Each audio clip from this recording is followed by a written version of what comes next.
All right. This is going to be kind of a participation video. For those of you who have an all-wheel drive Astro van, have done a body lift, so you get a taller tire on there, but you have not yet installed the reindexed, I always call them the larger torsion keys that go in that cross member underneath the transmission. Here's the thing. If you've seen the video on the engine lift brackets that I'm working with my pal Dave with, based on what Kai out there in the desert in Utah has done, he redesigned Kai's initial design so he can lift the engine 3 inches back up inside the body to match the 3-inch body spacers that you put on your subframe, which seems like it makes sense. The thing is, and I had been thinking about this, and then it turns out it worked out this way. When he went to do his spark plugs, he had that issue with getting to the spark plugs again. One of the nice things about doing the body lift is your spark plugs are a lot easier to access from the front end here behind the wheel. You don't have to take your wheels off to get your spark plugs out. So, and if you remember that video, I put a straight edge from the front cross member to the cross member under the transmission, and we had 2.5 inches of space from that line, that straight line, to the bottom of the oil pan, which is way more than you need, right?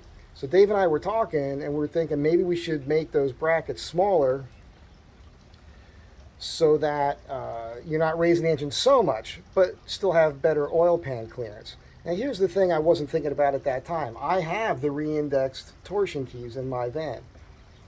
Your torsion keys, if you do that, you're getting an actual suspension lift. It raises the whole subframe in the front, which means it's lifting your engine and your oil pan.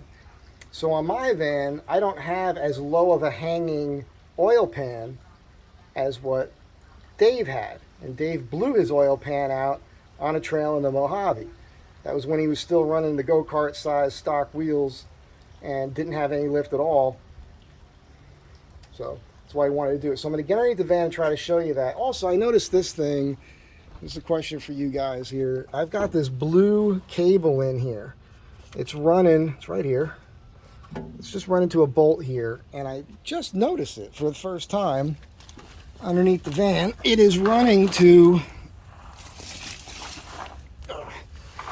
It's running right here to this is, I believe, where the ABS sensor is located. And it's going up here in the wheel well. It's actually spliced right there. You can see it.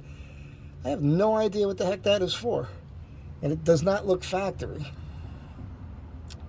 So if you have any ideas on that, let me know. I got something leaking from up here.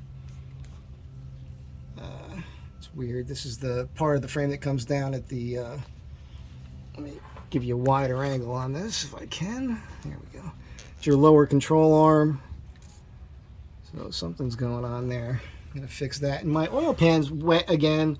And I do have a new oil pan gasket on there and the filter gasket.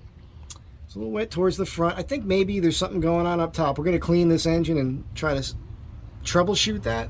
It's not leaking anywhere, really. It's just weeping. I don't like that personally. This was nice and dry a year ago, so we'll have to figure that out. Let's see if I can get back to what I wanted to show you. I've got this piece of plywood here. It's kind of hard to do because the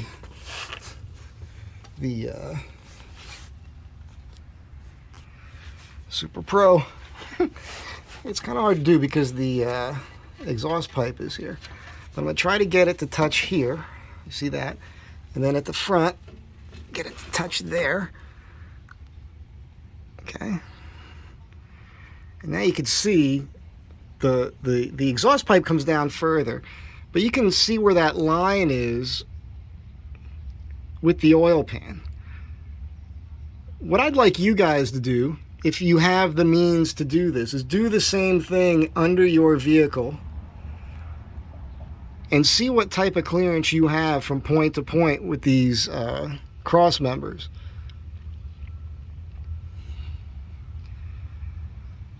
So what I'm looking at here is this oil pan is really only hanging down about a 1/2 inch below. If you were to draw a straight line from the rear cross member to the front cross member, So I don't need to really raise this thing, you know, 3 inches. That's me, again, with the larger index torsion keys. In case you don't know what I'm talking about, torsion keys are inside here. You can see them from the other side. Some of you guys may remember with my van, I painted mine red. They go in there, and then you adjust them from the slot. It's blue collar yoga. And there's a bolt right there. There's your adjustment. I don't know if you could see here. I get the angle right, but there's still plenty of adjustment thread on here. It's kind of hard to show you. It's not bottomed out. A lot of you guys are running the stock torsion keys and you've maxed out the bolt with all the thread here to adjust the height on your front end as high as possible. So the reason I'm bringing this up is if you were to do a mild lift, a way to do it possibly without doing the spacers, which are right here. If you put the larger index keys in and then you put the rear shackles on, and or just put the S10 springs on, which I also have here. If you did S10 springs and larger index torsion keys, I think you can get a pretty decent lift out of this thing without the body spacers. Now that would be a full suspension lift. It wouldn't necessarily give you the play or the area to put a much larger tire. Right, so the body lift is more about being able to run a little bit of a larger tire. So, you know, these are just all things I wanted to point out. I have the 3-inch spacers with the Journeys kit, plus the larger index torsion keys, and in order to make the vehicle drive right,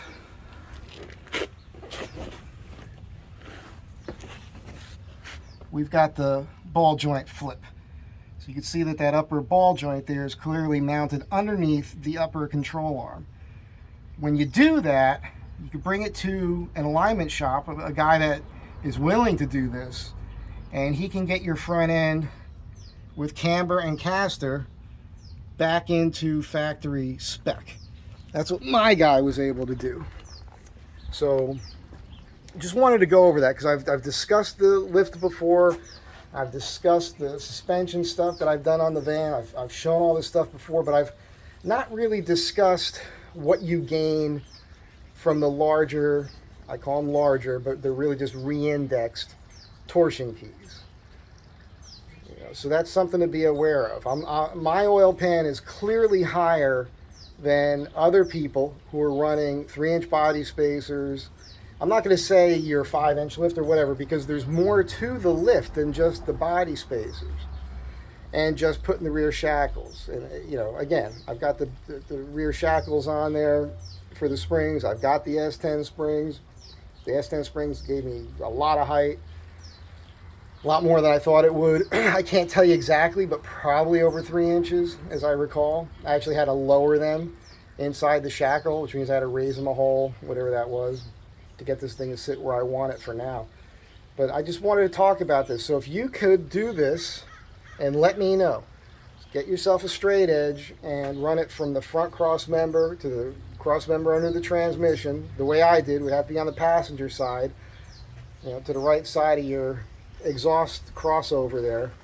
And you see where mine was at, where my oil pan was. It was just below that line. 1/2 inch, 3/4 of an inch max. Certainly not a full inch, not even close to that. I suspect those of you who are still running your factory torsion keys, I suspect your oil pan is a lot lower than that. And I'd like to know what that is. And I'd also like to know, if you take the time to do this, are your torsion key adjustment bolts maxed out? I pointed that out a little bit ago there, where I still have plenty of thread on both sides, so I can adjust those torsion keys to get even more height out of my front end if I wanted to. This time I don't. So just putting all that out there. Participation video. I think this is the first one. The first participation video. Be good to one another. Have a great day, and I'll catch you next time. Astro Van Tribe.